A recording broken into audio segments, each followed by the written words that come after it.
Would you like to watch a movie? Oh,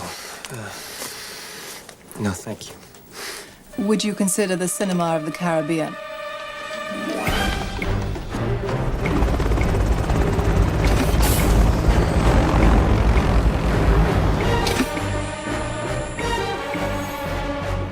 Agent confirmed. Morning, Mr. Hammond. Your mission, should you choose to accept it, is to face your fate. This message will self-destruct in 5 seconds. I love making these movies. After all these years, we now have our 5th Mission Impossible. The committee has shut us down. There is no more IMF. I've been ordered to bring everyone in. No matter which Mission Impossible film you're watching, you're in for the ride of your life. It's not just action, it's not just suspense. You have a lot of intrigue. The fundamental idea is that it's a crazy adventure with some familiar and some new characters. The Mission Impossible films have resonated so strongly for so long because they represent a very specific sort of wish fulfillment. They somehow managed to make the things that we don't think possible, possible. Having a successful franchise of films has its blessings and its challenges, and one is that each director wants to do his own version of that, have his own fingerprints on that. But every situation will be solved gracefully, with cool music, with gadgets, with brilliant actors. It's just exciting. It's a ride. What makes Mission Impossible special is, of course, it's an action film. Of course, it's got scope and spectacle.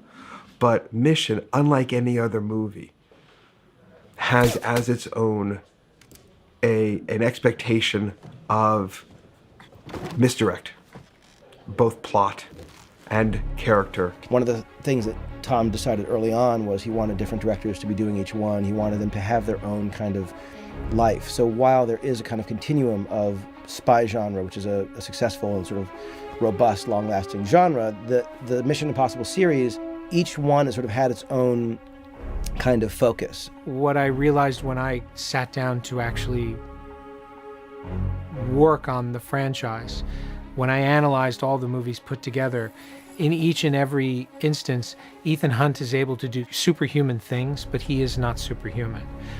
He's always aided by technology. In Ghost Protocol, he's able to climb on the side of a building. He's able to become invisible.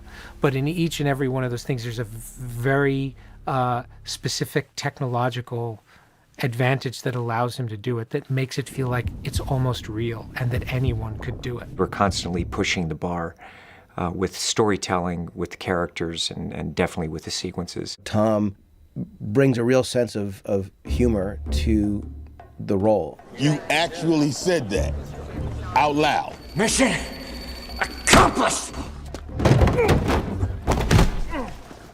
There's little moments for those super Mission fans. Ethan, we gotta go.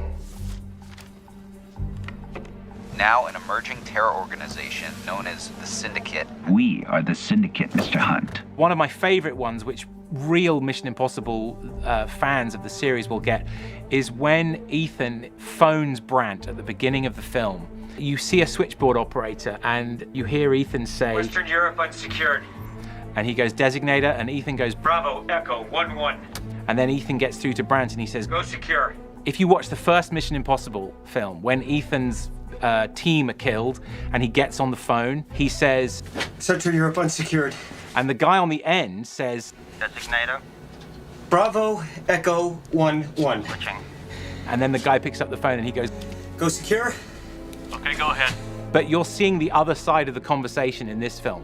And Chris has put a lot of thought into all those little details so that fans know we care about the other movies and we are passionate about giving the people who know just little Easter eggs to discover along the way.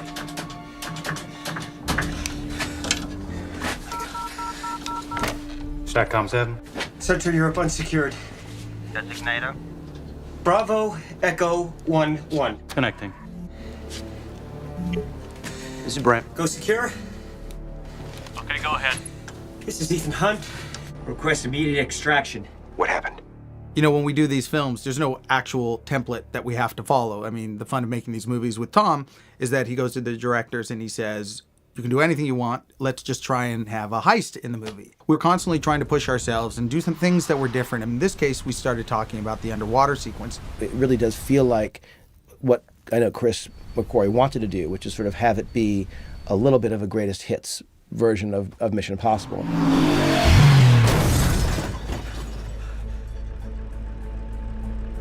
There will always be bad guys out there. 20 years later and we're still out there saving the world. That has to be evidence that this story has still got a lot to give. What I hope to do with the movies, and I think even from the beginning, since I was a kid, 18, I remember thinking I hope to have a film and to make movies so that they could be watched, you know, not just opening weekend, but something that can be looked at 5 years, 10 years, and still an audience, you know, if I've done my job right, it still communicates to them and they're still entertained by it.